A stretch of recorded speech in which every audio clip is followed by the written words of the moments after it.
सबसे पहले हम बात करेंगे टाइप्स ऑफ अनएम्प्लॉयमेंट के बारे में। अगर मोटा मोटा बात की जाए तो दो टाइप्स के अनएम्प्लॉयमेंट होते हैं। कौन कौन से दो टाइप के अनएम्प्लॉयमेंट होते हैं? एक होता है वॉलेंट्री अनएम्प्लॉयमेंट। वॉलेंट्री नाम से ही क्लियर है, स्वेच्छा से अपनी मर्जी से अगर कोई इंसान अनएम्प्लॉयड है तो उसको बुलाया जाता है वॉलेंट्री अनएम्प्लॉयमेंट। बेसिकली जॉब्स की कोई कमी नहीं है, एबिलिटी की कोई कमी नहीं है, लेकिन इंसान काम ही नहीं करना चाहता है, ही और she is not willing to work, तो ऐसे कंडीशन को कहा जाता है वॉलेंट्री अनएम्प्लॉयमेंट। बहुत सिंपल, वॉलेंट्री अनएम्प्लॉयमेंट का मतलब क्या है? नाम से ही क्लियर है, जब इंसान काम ही नहीं करना चाहता है, स्वेच्छा से अनएम्प्लॉयड है, तो उसको बुलाया जाता है वॉलेंट्री अनएम्प्लॉयमेंट। और दूसरा होता है इनवॉलेंट्री अनएम्प्लॉयमेंट। ऐसी कंडीशन जब जॉब्स की अवेलेबिलिटी ना हो, इंसान काम करना चाहता है, एबल भी है काम को करने के लिए, लेकिन जॉब्स की अवेलेबिलिटी नहीं है, ऐसी कंडीशन को कहा जाता है इनवॉलेंट्री अनएम्प्लॉयमेंट। देखो बहुत सिंपल सी बातचीत है, कोई रॉकेट साइंस नहीं है। वॉलेंट्री अनएम्प्लॉयमेंट नाम से ही क्लियर है कि इंसान अपनी मर्जी से काम नहीं करना चाहता है, जॉब्स की कोई कमी नहीं है, एबिलिटी की कोई कमी नहीं है, बट ही और she is not willing to work, ऐसे कंडीशन को कहा जाता है वॉलेंट्री अनएम्प्लॉयमेंट। और दूसरा होता है इनवॉलेंट्री अनएम्प्लॉयमेंट, जब जॉब्स की अवेलेबिलिटी ना हो, इंसान तो काम करना चाहता है, एबल भी है, लेकिन जॉब्स अवेलेबल नहीं है, तो ऐसे कंडीशन को कहा जाता है इनवॉलेंट्री अनएम्प्लॉयमेंट। और ये जो इनवॉलेंट्री अनएम्प्लॉयमेंट है, इसी के कई सारे सब कैटेगरीज हैं जिनके बारे में आज अपने को पढ़ना है, बातचीत करनी है। सबसे पहले बात आती है स्ट्रक्चरल अनएम्प्लॉयमेंट के बारे में। स्ट्रक्चरल अनएम्प्लॉयमेंट नाम से ही क्लियर है, जब इकोनॉमी के स्ट्रक्चर में कोई चेंजेस देखने को मिले, जब इकोनॉमी में कोई स्ट्रक्चरल चेंजेस देखने को मिले, उसकी वजह से अगर अनएम्प्लॉयमेंट क्रिएट होता है तो उसको बुलाया जाता है स्ट्रक्चरल अनएम्प्लॉयमेंट। फॉर एग्जाम्पल, नए नई टेक्नोलॉजी को अडॉप्ट करने की शुरुआत करे इकोनॉमी। अब जब नई नई टेक्नोलॉजी को अडॉप्ट किया जाएगा, मशीन्स को लाया जाएगा, इंडस्ट्रियलाइजेशन किया जाएगा, तो कई सारे वर्कर्स की नौकरियां जाएंगी। ये जो अनएम्प्लॉयमेंट क्रिएट हो रहा है, इसको बुलाया जाएगा structural unemployment. For example, skill का मिसमैच है। इकोनॉमी को ग्रो करने के लिए जो स्किल्स रिक्वायर्ड हैं और जो स्किल्स अवेलेबल हैं, दोनों में मिसमैच है, तो जो अनएम्प्लॉयमेंट क्रिएट होगा उसको बुलाया जाएगा structural unemployment. Growing population, population grow कर रही है, इकोनॉमी में स्ट्रक्चरल चेंज आएगा। अब इस ग्रोइंग पॉपुलेशन के लिए जॉब्स कहाँ से आए? तो ये जो अनएम्प्लॉयमेंट है, ये कैसा है? ये स्ट्रक्चरल अनएम्प्लॉयमेंट है। और ये जो स्ट्रक्चरल अनएम्प्लॉयमेंट होता है, ये यूजुअली लॉन्ग टर्म होता है इन नेचर। एक दिन में तो आप टेक्नोलॉजी जो आपने अडॉप्ट की है, उसकी जगह पे नए जॉब्स क्रिएट कर नहीं सकते हो। एक दिन में तो ये जो ग्रोइंग पॉपुलेशन की वजह से जॉब्स की रिक्वायरमेंट बढ़ी है, उसको फुलफिल नहीं कर सकते हो। एक दिन में तो आप ये जो स्किल मिसमैच है, इसको कंप्लीट खत्म कर नहीं सकते हो, तो इसमें टाइम लगता है। स्ट्रक्चरल अनएम्प्लॉयमेंट जो होता है वो लॉन्ग टर्म होता है इन नेचर। बहुत सिंपल है, नाम से क्लियर है। स्ट्रक्चरल अनएम्प्लॉयमेंट का मतलब जब इकोनॉमी में कुछ स्ट्रक्चरल चेंजेस देखने को मिले, उन स्ट्रक्चरल चेंजेस की वजह से जो अनएम्प्लॉयमेंट क्रिएट होता है, उसको बुलाया जाता है स्ट्रक्चरल अनएम्प्लॉयमेंट। दूसरा होता है फ्रिक्शनल अनएम्प्लॉयमेंट, या फिर जिसको फंक्शनल अनएम्प्लॉयमेंट भी बुलाया जाता है। और ये होता है because of market conditions. Market conditions में जब कोई चेंज देखने को मिलता है, उसकी वजह से जो अनएम्प्लॉयमेंट क्रिएट होता है, उसको बुलाया जाता है फ्रिक्शनल अनएम्प्लॉयमेंट। और ये बहुत टेम्परेरी होता है इन नेचर, बहुत शॉर्ट टर्म के लिए होता है। जैसे लोग आमतौर पे अपने जॉब्स को चेंज करते हैं, मार्केट कंडीशंस में कुछ बदलाव आया और उसकी वजह से लोग अपनी जॉब्स को चेंज कर रहे हैं, तो एक जॉब छोड़ने के बाद और दूसरी जॉब पकड़ने तक जो बीच में थोड़ा सा टाइम अनएम्प्लॉयमेंट उनको फेस करना पड़ता है, उसको बुलाया जाता है फ्रिक्शनल अनएम्प्लॉयमेंट।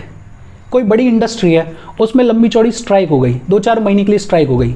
ये जो 2-4 महीने के लिए वर्कर्स ने अनएम्प्लॉयमेंट फेस किया, इसको बोलते हैं फ्रिक्शनल अनएम्प्लॉयमेंट। और ये जो फ्रिक्शनल अनएम्प्लॉयमेंट होता है, ये ज़्यादातर वॉलेंट्री होता है इन नेचर। मार्केट कंडीशंस बदलती हैं और लोग इन मार्केट कंडीशंस के बदलने के साथ साथ अपनी जॉब्स को चेंज करने की शुरुआत करते हैं, एक जॉब से दूसरी जॉब पे स्विच करने की शुरुआत करते हैं। तो ये जो लोग करते हैं, ये खुद से करते हैं, मतलब उनको लग रहा होता है कि जो नौकरी मैं कर रहा हूँ उसमें उतना बढ़िया कंडीशंस नहीं है, या सैलरी उतनी बढ़िया नहीं है, या मेरे स्किल्स के हिसाब से जॉब नहीं है, जो दूसरी जॉब मुझे मिल रही है उसमें सैलरी अच्छी है या मेरे स्किल्स के हिसाब से जॉब है, तो लोग जॉब स्विच क्यों करते हैं? बिकॉज उनको कुछ बेहतर मिल रहा होता है। तो ये ज़्यादातर होता है वॉलंटरी इन नेचर। ये जो फ्रिक्शनल अनएम्प्लॉयमेंट है, it is desirable at times, होता है, चाहिए, होना चाहिए भाई, अच्छी जॉब आपको चाहिए, आपके स्किल के हिसाब से आपको जॉब चाहिए, तो it is desirable at times. Because जब कोई इंसान नए जॉब पे जाता है, नए जॉब को ढूंढता है, तो बेहतर कंडीशंस ढूंढता है, वो बेहतर सैलरी ढूंढता है, वो अपने स्किल्स के हिसाब से जॉब को ढूंढता है। लेकिन अगर फ्रिक्शनल अनएम्प्लॉयमेंट हायर डिग्री का है, मतलब बहुत ही ज़्यादा फ्रिक्शनल अनएम्प्लॉयमेंट है, तो फिर दिक्कत वाली बात है। और दिक्कत वाली बात क्यों है? बिकॉज अगर लोग बहुत ज़्यादा अपने जॉब्स को स्विच कर रहे हैं, वो क्या मैसेज दे रहा है? वो मैसेज दे रहा है कि जो वर्किंग कंडीशंस हैं वो सेटिस्फैक्टरी नहीं है, लोग अपने जॉब में परेशान हैं, इसलिए शायद दूसरी जॉब को सर्च कर रहे हैं। अगर थोड़ा बहुत हो रहा है तो वो डिज़ायरेबल है। उसका मतलब क्या है कि एक आदमी अपनी जॉब को छोड़ के दूसरी जॉब पे इसलिए जा रहा है बिकॉज वहाँ पे उसको बेटर कंडीशंस मिल रही हैं, उसको बेटर सैलरी मिल रही है शायद, या वो बेटर जॉब है, या फिर उसके स्किल्स के हिसाब से वो बेटर, दूसरी वाली जो है वो बेटर है, इसलिए वो उस दूसरी जॉब में जा रहा है। लेकिन अगर बहुत ज़्यादा फ्रिक्वेंटली लोग अपनी जॉब्स को चेंज कर रहे हैं, तो वो क्या दिखाता है? वो दिखाता है कि वर्किंग कंडीशंस जो हैं वो अनसेटिस्फैक्टरी हैं, वो ठीक नहीं है। तो हायर डिग्री का जो फ्रिक्शनल अनएम्प्लॉयमेंट होता है वो डिज़ायरेबल नहीं होता है। अदरवाइज अगर नॉर्मल लेवल पे फ्रिक्शनल अनएम्प्लॉयमेंट एग्जिस्ट करता है तो इसमें कोई दिक्कत वाली बात नहीं है। देखो, दो चीज़ें पढ़ी अपन ने, एक तो स्ट्रक्चरल अनएम्प्लॉयमेंट, जब इकोनॉमी में स्ट्रक्चरल चेंजेस देखने को मिलते हैं, उन स्ट्रक्चरल चेंजेस की वजह से जो अनएम्प्लॉयमेंट क्रिएट होता है उसको बुलाया जाता है स्ट्रक्चरल अनएम्प्लॉयमेंट। दूसरा हमने बात करी फ्रिक्शनल अनएम्प्लॉयमेंट के बारे में, मार्केट कंडीशंस में चेंज आने की वजह से लोगों को टेम्परेरी टाइम पीरियड के लिए जो अनएम्प्लॉयमेंट फेस करना पड़ता है उसको बुलाया जाता है फ्रिक्शनल अनएम्प्लॉयमेंट। ये जो फ्रिक्शनल अनएम्प्लॉयमेंट है ये ज़्यादातर वॉलंटरी होता है इन नेचर। कैसे होता है अभी अपन ने बात की। और ये एट टाइम्स डिज़ायरेबल भी होता है बिकॉज एक इंसान अपनी नौकरी को छोड़ के दूसरी जॉब पे इसलिए जाता है बिकॉज जनरली उस दूसरी जॉब में बढ़िया सैलरी मिल रही होती है, उसके स्किल्स के हिसाब से वो जॉब होती है। लेकिन हाँ, हायर डिग्री का फ्रिक्शनल अनएम्प्लॉयमेंट डिज़ायरेबल नहीं होता है बिकॉज अगर बहुत फ्रिक्वेंटली लोग अपनी जॉब्स को शिफ्ट कर रहे हैं तो वो क्या मैसेज देता है? वो मैसेज देता है कि वर्किंग कंडीशंस जो हैं वो सेटिस्फैक्टरी नहीं है। ऐसा कहा जाता है कि ये जो स्ट्रक्चरल अनएम्प्लॉयमेंट है और ये जो फ्रिक्शनल अनएम्प्लॉयमेंट है, इनको पूरी तरीके से इरेडिकेट किया ही नहीं जा सकता, इनको पूरी तरीके से ख़त्म किया ही नहीं जा सकता। बाय इकोनॉमी में स्ट्रक्चरल चेंजेस आपको करने ही करने पड़ेंगे, आपको नई टेक्नोलॉजी को अडॉप्ट करना ही पड़ेगा। ये जो इकोनॉमी है ये अपने हिसाब से ग्रो करेगी, वो होगा ही होगा, पॉपुलेशन जो है वो बढ़ रही है ही। तो ये जो स्ट्रक्चरल चेंजेस हैं इनको रोका नहीं जा सकता है और इसकी वजह से जो थोड़ा बहुत अनएम्प्लॉयमेंट क्रिएट होगा, जो स्ट्रक्चरल अनएम्प्लॉयमेंट क्रिएट होगा वो होगा ही होगा, इसको इरेडिकेट नहीं किया जा सकता। वैसे ही फ्रिक्शनल अनएम्प्लॉयमेंट है, मार्केट कंडीशंस बदलती ही रहेंगी और लोग अपने स्किल के हिसाब से जॉब्स को ढूंढते रहेंगे और जॉब्स को स्विच करते रहेंगे। तो ये जो फ्रिक्शनल अनएम्प्लॉयमेंट है और स्ट्रक्चरल अनएम्प्लॉयमेंट है, इसको पूरी तरीके से इरेडिकेट किया नहीं जा सकता, ख़त्म नहीं किया जा सकता। इनफैक्ट फ्रिक्शनल अनएम्प्लॉयमेंट और स्ट्रक्चरल अनएम्प्लॉयमेंट की जो रेट होती है उसको बुलाया जाता है नेचुरल रेट ऑफ अनएम्प्लॉयमेंट। मतलब ये तो अनएम्प्लॉयमेंट रहना ही रहना है, इसको पूरी तरीके से इरेडिकेट किया नहीं जा सकता है। फिर इसके बाद एक होता है डिसगाइज्ड अनएम्प्लॉयमेंट और ये सबसे खतरनाक है। डिसगाइज्ड अनएम्प्लॉयमेंट को हिडन टाइप ऑफ अनएम्प्लॉयमेंट भी कहा जा सकता है। बेसिकली डिसगाइज्ड अनएम्प्लॉयमेंट में क्या होता है कि लोग काम कर रहे हैं लेकिन वो जो इंसान काम कर रहा है वो प्रोडक्शन प्रोसेस में कुछ भी कंट्रीब्यूट नहीं कर रहा है। मतलब अगर उस इंसान को निकाल भी दिया जाए तो प्रोडक्टिविटी के ऊपर कोई फर्क नहीं पड़ेगा। इसको एग्जांपल से समझते हैं। मान लेते हैं कि एक कोई लंबा चौड़ा खेत है, इस खेत पे कल्टीवेशन करने के लिए ज़्यादा से ज़्यादा 3 लोग रिक्वायर्ड हैं। मतलब अगर 3 लोग खेती करेंगे इस फार्म के ऊपर तो प्रोडक्टिविटी उतनी ही आएगी, कोई फर्क नहीं पड़ेगा। लेकिन पूरी फैमिली है 7 लोगों की, 10 लोगों की, वो पूरी फैमिली 7 लोगों की या 10 लोगों की पूरी फैमिली इसी फार्म पे लगी हुई है। दूर से देखने में क्या लगेगा कि यार सारे लोग फार्म में काम कर रहे हैं, लेकिन एक्चुअल में इस फार्म पे काम करने की ज़रूरत कितने लोगों की है? 3 लोगों की है। बाकी जितने भी 3 से ज़्यादा लोग लगे हुए हैं वो सब कैसे हैं? वो सब हिडन टाइप ऑफ अनएम्प्लॉयमेंट में हैं, वो डिसगाइज्ड अनएम्प्लॉयमेंट में हैं।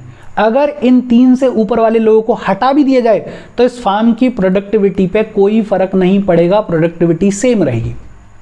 दूर से देखने में क्या लग रहा है कि यार पूरे 7 के 7 लोग, पूरी फैमिली जो है वो काम कर रही है, वो फार्मिंग कर रही है, लेकिन एक्चुअल में ज़रूरत सिर्फ 3 लोगों की है, बाकी के जो 4 लोग हैं वो फालतू में लगे हुए हैं। और इसी को बुलाया जाता है हिडन टाइप ऑफ अनएम्प्लॉयमेंट या फिर डिस्गाइज्ड अनएम्प्लॉयमेंट। कोई इंसान प्रोडक्शन के प्रोसेस में कुछ भी कंट्रीब्यूट नहीं कर रहा है, देखने में लग रहा है कि वो काम कर रहा है, लेकिन अगर उसको हटा भी दिया जाएगा तो प्रोडक्टिविटी पे कोई फर्क नहीं पड़ेगा। ऐसे अनएम्प्लॉयमेंट को बुलाया जाता है डिस्गाइज्ड अनएम्प्लॉयमेंट या फिर हिडन टाइप ऑफ अनएम्प्लॉयमेंट। फिर इसके बाद बात आती है साइक्लिक अनएम्प्लॉयमेंट। हमने बिजनेस साइकिल के बारे में पढ़ा था, हमने इकोनॉमिक साइकिल के बारे में पढ़ा था। बेसिकली इकोनॉमी कभी एक्सपेंड होती है तो कभी रिसेशन में जाती है, तो कभी एकदम से नीचे चली जाती है, ट्रफ को हिट कर जाती है, फिर इकोनॉमी वापस से रिवाइव करने की शुरुआत करती है और वापस से ग्रो करती है। ये जो बिजनेस साइकिल में चेंजेस आने की वजह से अनएम्प्लॉयमेंट में जो चेंजेस देखने को मिलते हैं उसी को बुलाया जाता है साइक्लिक अनएम्प्लॉयमेंट। बेसिकली जब इकोनॉमी एक्सपेंड करेगी तो नए नए जॉब्स का क्रिएशन होगा, तब तो कोई दिक्कत वाली बात है नहीं, लेकिन जब इकोनॉमी रिसेशन में जाएगी या डिप्रेशन में जाएगी, जब इकोनॉमी गिरने की शुरुआत करेगी तो जॉब्स जो हैं वो नेचुरली कम होंगी। भाई घाटे में जा रही हैं कंपनीज, घाटे में जा रही हैं इंडस्ट्रीज, बिकॉज रिसेशन चल रहा है। तो जो इंडस्ट्रीज हैं वो क्या कोशिश करेंगी, वो कोशिश करेंगी कि कैसे भी जॉब्स को कट किया जाए।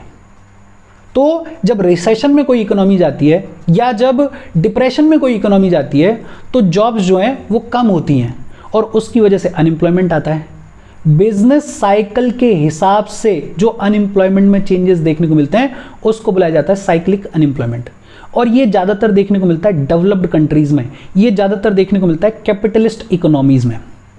अब कोई डेवलप्ड कंट्री है, कैपिटलिस्ट इकोनॉमी है, अगर उसमें जरा सा भी रिसेशन आएगा तो जो इंडस्ट्री बैठी हुई है वो क्या सोचेगी कि यार प्रॉफिट कम नहीं होना चाहिए, तो वो क्या करेगी, फटाफट से जॉब कटिंग शुरू करेगी, कुछ वर्कर्स को निकाल देगी, जिनकी ज़रूरत नहीं है उनको निकाल देगी।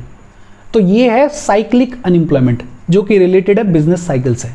फिर एक होता है seasonal unemployment. Basically seasonal unemployment नाम से ही क्लियर है कि एक पर्टिकुलर सीजन में तो आपको काम मिलेगा, लेकिन उस पर्टिकुलर सीजन के बियॉन्ड आपको काम नहीं मिलेगा।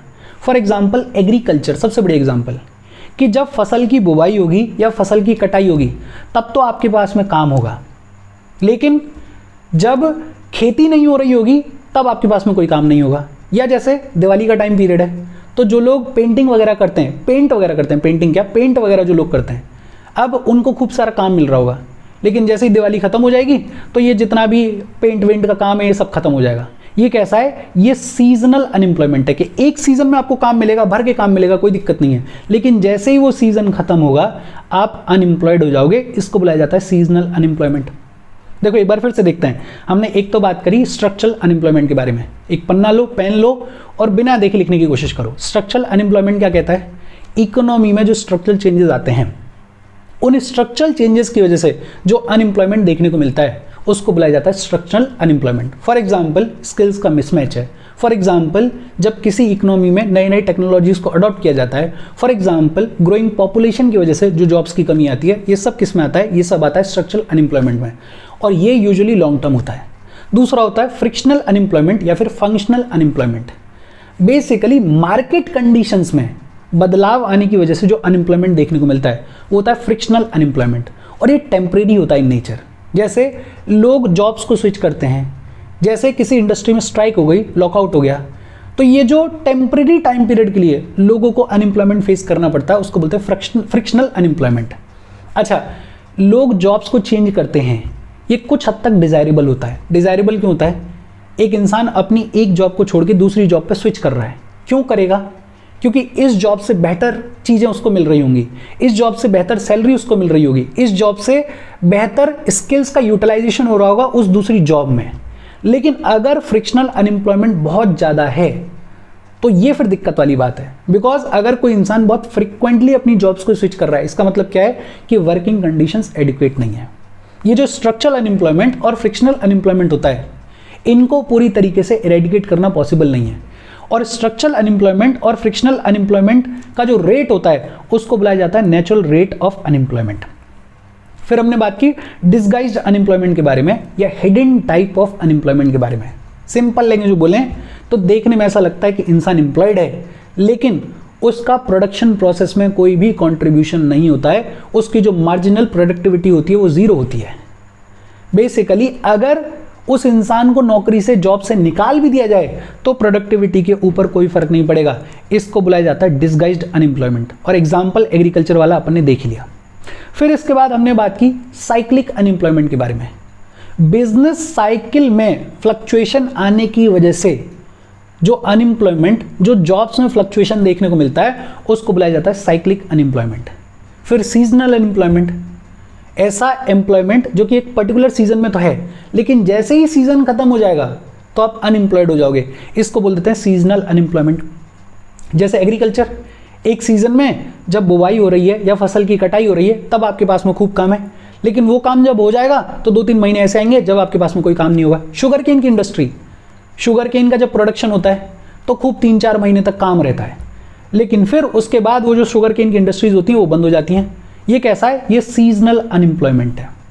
फिर एक है क्रोनिक अनएम्प्लॉयमेंट, और क्रोनिक तो नाम से क्लियर है, जब अनएम्प्लॉयमेंट किसी कंट्री का लॉन्ग टर्म फीचर बन जाए, मतलब लंबे टाइम से किसी कंट्री में अनएम्प्लॉयमेंट देखने को मिल रहा है तो उसको बुलाया जाएगा क्रोनिक अनएम्प्लॉयमेंट। और ये होता है because of poverty, high levels of poverty है, या ट्रेडिशनल टेक्नोलॉजी को आप यूज़ कर रहे हो, मॉडर्न टेक्नोलॉजी को आप अडॉप्ट नहीं कर रहे हो, किसी भी कारण की वजह से आप अडॉप्ट नहीं कर पा रहे हो, तो जो आपका जो प्रोडक्शन का प्रोसेस है वो पुराना रहेगा, आप इकोनॉमिकली ग्रो नहीं करोगे, आप नए जॉब्स को क्रिएट नहीं कर पाओगे। ये जो पॉवर्टी है, ये जो ट्रेडिशनल टेक्नोलॉजी का यूसेज है, या रिसोर्सेज का अंडर यूटिलाइजेशन, इन सभी रीजंस की वजह से अगर कंट्री में अनएम्प्लॉयमेंट लॉन्ग टर्म फीचर बन जाए तो उसको बुलाया जाता है क्रोनिक अनएम्प्लॉयमेंट। फिर एक होता है casual unemployment, day to day basis पे जो अनएम्प्लॉयमेंट फेस करने को मिलता है, जैसे लेबरर्स हैं, वर्कर्स हैं। अब इनको किसी दिन काम मिलता है, किसी दिन काम नहीं मिलता है। जैसे आपने आपके आसपास देखा होगा कंस्ट्रक्शन का कामकाज होता है, तो वो लेबरर्स हर शहर में एक चौराहे पे खड़े रहते हैं सुबह सुबह कि कोई हमें लेके जाएगा, काम देगा। अब किसी दिन काम मिल गया, किसी दिन काम नहीं मिला। ये जो नहीं मिल रहा है किसी दिन काम, इसको बुलाते हैं कैजुअल अनएम्प्लॉयमेंट। और ये क्यों हो सकता है? बहुत सारे रीजंस हो सकते हैं, जैसे एक दिन डिमांड ही नहीं है, या जैसे किसी दिन रॉ मटेरियल की शॉर्टेज आ गई है। अब फॉर एग्जांपल कोई लेबरर है, वो किसी घर को बनाने में वर्क कर रहा था, काम कर रहा था, लेकिन ऐसा हुआ कि मालिक को टाइम नहीं मिला और रॉ मटेरियल आ नहीं पाया, तो अगले दिन काम नहीं चलेगा। जिस दिन काम नहीं चलेगा उस दिन इस लेबरर को भी काम नहीं मिलेगा। ये कैसा अनएम्प्लॉयमेंट है? ये कैजुअल अनएम्प्लॉयमेंट है। और फिर फाइनली टेक्नोलॉजिकल अनएम्प्लॉयमेंट, बहुत सिंपल, जब कोई इकोनॉमी बेटर टेक्नोलॉजी को अडॉप्ट करती है, नए मशीन्स को अडॉप्ट करती है, तो कुछ वर्कर्स की नौकरी चली जाती है, जॉब चली जाती है। ये जो अनएम्प्लॉयमेंट है ये कैसा है? Technological unemployment. बहुत सिंपल, पेज लो, ये पूरा ही अनएम्प्लॉयमेंट वाला जितना भी सेक्शन है, इसमें या तो फैक्ट्स हैं, या इसमें बहुत सारे फॉर्मूलाज हैं, या बहुत सारी डेफिनेशंस हैं। आपको छोटा छोटा शॉर्ट फॉर्म में अपने हिसाब से लिखना पड़ेगा, 2-4 बार इसको देखना पड़ेगा और ये आपके दिमाग में बैठ जाएगा। अच्छा, फिर इसके बाद बात आती है कॉन्सेप्ट ऑफ जॉब गैप्स के बारे में। हम जॉब गैप्स के बारे में पढ़ें उससे पहले वीडियो पे लाइक के बटन को दबा दो। लाइक दबाना ज़रूरी है बिकॉज यूट्यूब ऐसे ही फंक्शन करता है। आप लाइक का बटन दबाते हो तो यूट्यूब वीडियो को कंसिडर करता है और थोड़ा सा पुश कर देता है, तो लाइक का बटन दबा दो। शेयर कर दो अपने सोशल मीडिया हैंडल्स पे, व्हाट्सएप वगैरह पे, अपने फ्रेंड्स को या जो भी लोग इसमें इंटरेस्टेड है उनको शेयर कर दो और चैनल को सब्सक्राइब कर लो। अच्छा, कॉन्सेप्ट ऑफ जॉब गैप्स क्या है? देखो, ये जो कॉन्सेप्ट है जॉब गैप्स का, इसको इंट्रोड्यूस किया ILO ने, इंटरनेशनल लेबर ऑर्गेनाइजेशन ने। अगर आप करंट अफेयर्स को पढ़ रहे हो तो आपने इस ऑर्गेनाइजेशन के बारे में पढ़ा होगा। इनफैक्ट मैं ये कहूँगा कि जितने भी इंपॉर्टेंट इंटरनेशनल ऑर्गेनाइजेशंस हैं इनके बारे में आपको बेसिक पता होना चाहिए कि कब फॉर्म हुए, कहाँ पे हेडक्वार्टर है, इनका काम क्या है। देखो, कॉन्सेप्ट ऑफ जॉब गैप्स किसने इंट्रोड्यूस किया? ILO ने इसको इंट्रोड्यूस किया। और ये जो जॉब गैप्स का कॉन्सेप्ट है ये यूज़ किया जाता है intensity of labour under utilisation को मेजर करने के लिए। बेसिकली अनएम्प्लॉयमेंट को कॉम्प्लीमेंट करता है। ये अनएम्प्लॉयमेंट को हम मेजर करते हैं, अनएम्प्लॉयमेंट रेट के थ्रू हम देखते हैं चीज़ों को। उसी में एक और चीज़ ऐड कर दी गई है, intensity of labour under utilisation को मेजर करने के लिए। उस चीज़ का नाम क्या है? Job gaps. और इसको इंट्रोड्यूस किया है इंटरनेशनल लेबर ऑर्गेनाइजेशन ने। बेसिकली लेबर अंडर यूटिलाइजेशन, नाम से थोड़ा थोड़ा समझ में आ रहा होगा। इसमें दो कैटेगरीज होती हैं। कौन कौन सी दो कैटेगरीज? एक तो अंडर एम्प्लॉयमेंट होता है। अंडर एम्प्लॉयमेंट क्या होता है? अपन ने पढ़ा हुआ है इसके बारे में कि जब आपको आपके एजुकेशन लेवल या स्किल के लेवल से छोटा कोई काम करना पड़ा हो, the person is employed below his और हर एजुकेशन और स्किल लेवल, तो वो सिचुएशन कैसी है? अंडर एम्प्लॉयमेंट वाली सिचुएशन है। वही पीएचडी किया हुआ कोई इंसान है, उसको अपने स्किल के हिसाब से नौकरी नहीं मिली, इसीलिए वो 5वीं तक के स्कूल के बच्चों को पढ़ा रहा है। पिछले ही सेशन में अपन ने पढ़ा है। ये जो है ये कैसा है? ये अंडर एम्प्लॉयमेंट है। दूसरा होता है अंडर यूटिलाइजेशन। अंडर यूटिलाइजेशन में बात की जाती है उन लोगों के बारे में जो कि एम्प्लॉयड होते नहीं हैं, जिनके पास में काम होता नहीं है लेकिन वो काम करना चाहते हैं। और ये जो जॉब गैप्स का कॉन्सेप्ट है ये आता है इस अंडर यूटिलाइजेशन में। देखो 3 कैटेगरीज अगर ब्रॉडली देखें तो हो सकती हैं समझने के लिए। एक तो इंसान वो हो सकता है जो कि फुली एम्प्लॉयड है, मतलब कोई दिक्कत वाली बात नहीं है, उसका जो एजुकेशन है, उसका जो स्किल है, उसके हिसाब से उसको काम मिल रहा है, वो कैसा है? एम्प्लॉयड इंसान है। दूसरा हो सकता है अंडर एम्प्लॉयमेंट, कि काम तो कर रहा है लेकिन अपने एजुकेशन के लेवल के हिसाब से नहीं कर रहा है, अपने स्किल के लेवल के हिसाब से नहीं कर रहा है। और तीसरा होगा जो कि अनएम्प्लॉयड है। अनएम्प्लॉयड है लेकिन काम करना चाहता है। एक अनएम्प्लॉयड वो भी हो सकता है जो काम करना ही नहीं चाहता, जिसके बारे में अभी अपन ने पढ़ा है, वॉलंटरी अनएम्प्लॉयमेंट।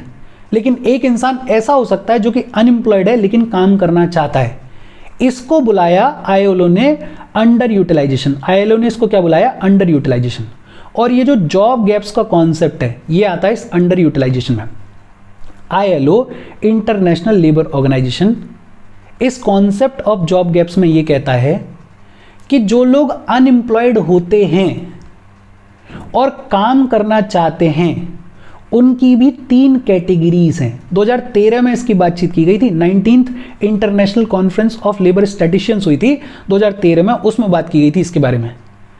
तो ये जो कॉन्सेप्ट ऑफ जॉब गैप्स है इसके तहत आईएलओ ये कहता है कि ये जो लोग अनएम्प्लॉयड हैं और काम करना चाहते हैं उनको 3 कैटेगरीज में डिवाइड करके देखा जा सकता है। कौन कौन सी 3 कैटेगरीज हैं? एक होते हैं अनएम्प्लॉयड। अनएम्प्लॉयड लोग वो होते हैं जो कि 2 कंडीशंस को फुलफिल करते हैं। कौन कौन सी 2 कंडीशंस?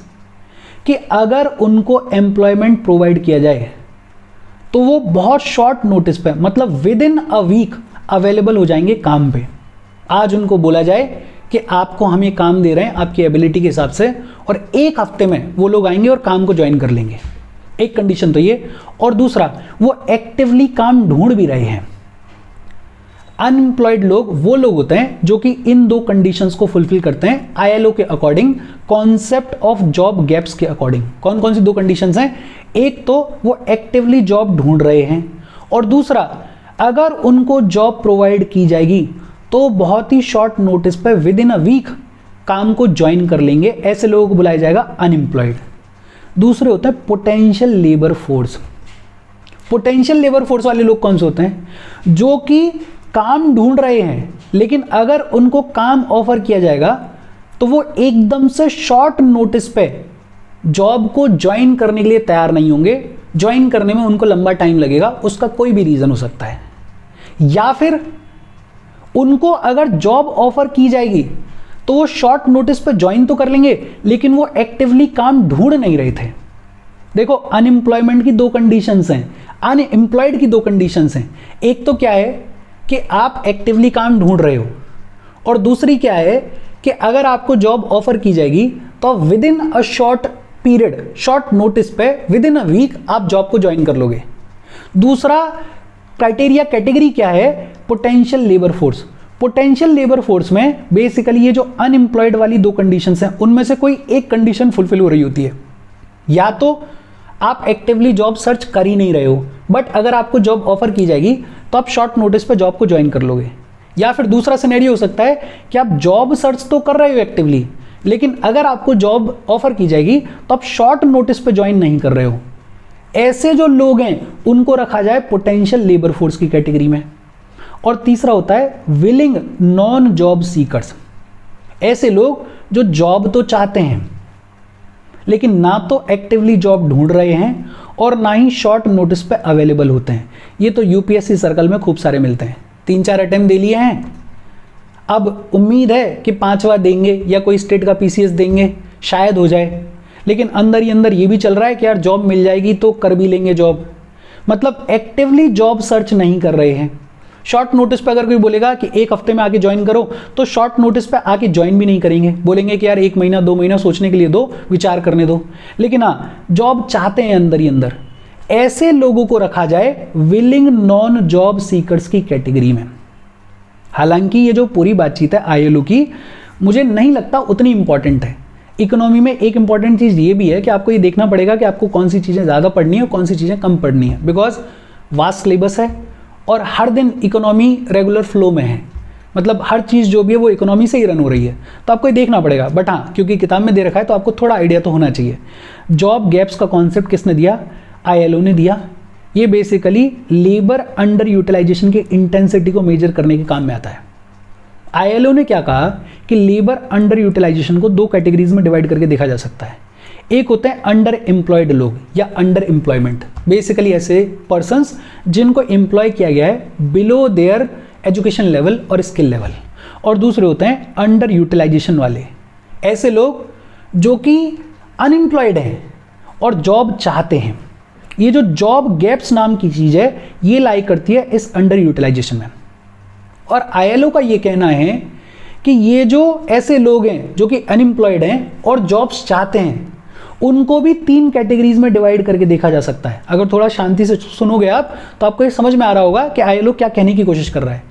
एक तो आईएलओ क्या कह रहा है कि एक होते हैं अनएम्प्लॉयड लोग, ऐसे लोग जो एक्टिवली जॉब ढूंढ रहे हैं और अगर उनको जॉब ऑफर की जाएगी तो बहुत शॉर्ट नोटिस पर within a week job को ज्वाइन कर लेंगे। ये हैं अनएम्प्लॉयड लोग। दूसरे होते हैं पोटेंशियल लेबर फोर्स वाले लोग। ये ऐसे लोग हैं जो इन दोनों कंडीशंस में से, अनएम्प्लॉयड वाली दोनों कंडीशंस में से किसी एक कंडीशन को फुलफिल कर रहे होते हैं।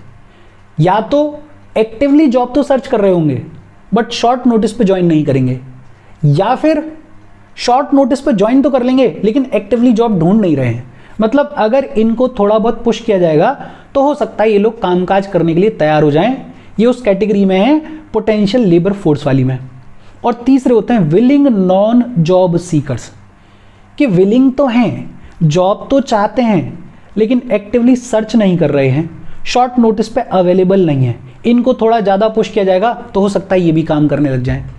और आईएलओ ये कहता है कि इन तीनों में से सबसे पहले जॉब मिलने की जो प्रोबेबिलिटी है वो है अनएम्प्लॉयड लोगों की, बिकॉज अनएम्प्लॉयड वो लोग हैं जो कि एक्टिवली नौकरी ढूंढ भी रहे हैं और शॉर्ट नोटिस पे अवेलेबल भी हैं। कोई भी कंपनी, कोई भी इंडस्ट्री क्या चाहेगी कि भाई सामने से आ रहा है और ज्वाइन करने के लिए भी तैयार है, जल्दी से जल्दी ऐसे आदमी को हायर करो। इन दोनों को तो ये नखरे कर रहे हैं कि हमें तो 1 महीना चाहिए सोचने के लिए, या कंपनी तक पहुंच ही नहीं रहे, तो इनके लिए थोड़ा बाद में रखेंगे प्रेफरेंस। पहली प्रेफरेंस किसको मिलेगी?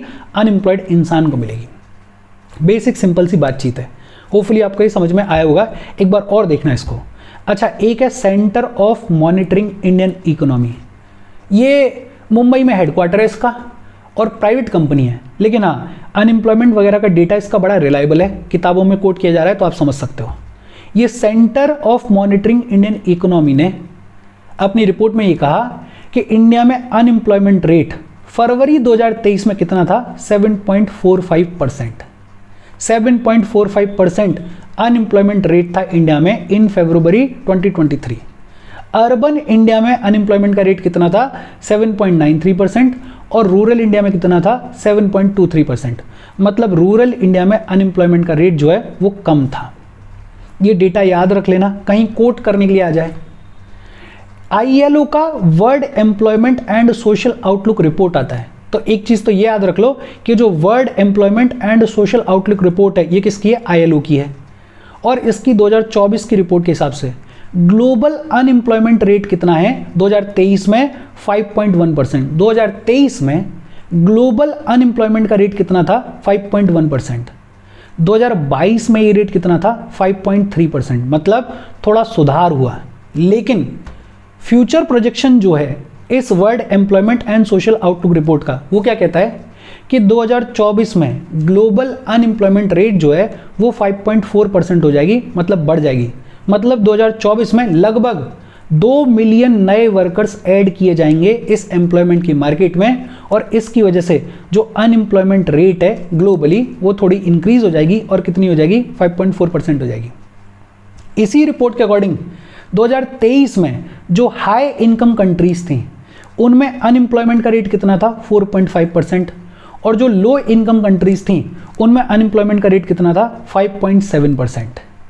हालांकि पूरा डिटेल में बातचीत की गई है नितिन सिंघानिया में इन दोनों पूरा रिपोर्ट के बारे में, एक एक चीज़ लिखी गई है, बट कॉस्ट बेनिफिट एनालिसिस नहीं है, एक एक चीज़ को रटने की पढ़ने की ज़रूरत नहीं है। बेसिक चीज़ें जो मोटा मोटा फैक्ट्स हैं उनको याद रखो ताकि अगर कहीं कोई क्वेश्चन आ जाए तो आप थोड़ा बहुत कोट कर पाओ। जैसे इसमें याद रख लो कि इंडिया में अनएम्प्लॉयमेंट का रेट फरवरी 2023 में कितना था 7.45%। एक मोटा सा एक लाइन याद रख सकते हो कि रूरल इंडिया में अनएम्प्लॉयमेंट का रेट जो है वो कम था, अर्बन इंडिया में ज़्यादा था। ये कौन कह रहा है? ये कह रहा है centre of monitoring Indian economy. ILO की रिपोर्ट कौन सी है? World employment and social outlook. और 2024 की रिपोर्ट के हिसाब से ग्लोबल अनएम्प्लॉयमेंट रेट कितना था 2023 में 5.1%, 2022 में 5.3% था। तो एक थोड़ा इमेज बना सकते हो कि 2022 के कंपैरिजन में थोड़ा इंप्रूवमेंट हुआ, लेकिन फ्यूचर प्रोजेक्शन क्या कहता है कि 2024 में ये जो ग्लोबल अनएम्प्लॉयमेंट रेट है ये कितना हो जाएगा 5.4% हो जाएगा। ये थोड़ा आपको मतलब मेहनत करनी पड़ेगी, ऐसे बहुत सारे फैक्ट्स आ जाते हैं तो शायद सुनने में ऐसा लगता है कि इतनी सारी चीज़ें कैसे याद होंगी, बट ये बेहद ईजी है अगर आपको थोड़ा अपने नोट्स बनाना आता है ढंग से और अगर आप उनको रेगुलर इंटरवल्स पर रिवाइज करते हो तो ये चीज़ें आपके लिए बेहद ईजी हैं। आज के पूरे सेशन में जो इंपॉर्टेंट चीज़ है, एक तो टाइप्स ऑफ अनएम्प्लॉयमेंट, ये अपने आप में इंपॉर्टेंट है। दूसरा जॉब्स गैप का ये कॉन्सेप्ट क्या कहता है, इसका एक बेसिक आइडिया आपको होना चाहिए। बहुत ज़्यादा डिटेल में याद हो तो बहुत अच्छी बात है, नहीं हो तो कोई दिक्कत वाली बात नहीं है। और ये जो डेटा है इस डेटा को थोड़ा दिमाग में रखना, खासकर CMIE का ये जो डेटा है इसको तो याद रखना ही रखना। बाकी तो ज़्यादा लोड लेने की ज़रूरत है नहीं, सिंपल सा सेशन है। फिर भी अगर कोई डाउट हो तो कमेंट करके पूछ लेना। अब दिवाली आ गई है तो पटाखे वटाखे चलते रहते हैं, उसकी वजह से हो सकता है थोड़ा बहुत आवाज़ आए। मैं भी कभी कभी इधर उधर डिस्ट्रैक्ट हो जाता हूँ बिकॉज पटाखे की आवाज़ वगैरह आ जाती है, बट हाँ शायद उतना डिस्टर्बेंस नहीं होगा। अगर हो तो बता देना मुझे, कुछ और जुगाड़ देखेंगे। कोई डाउट हो कमेंट करके पूछ लेना। Thank you very much.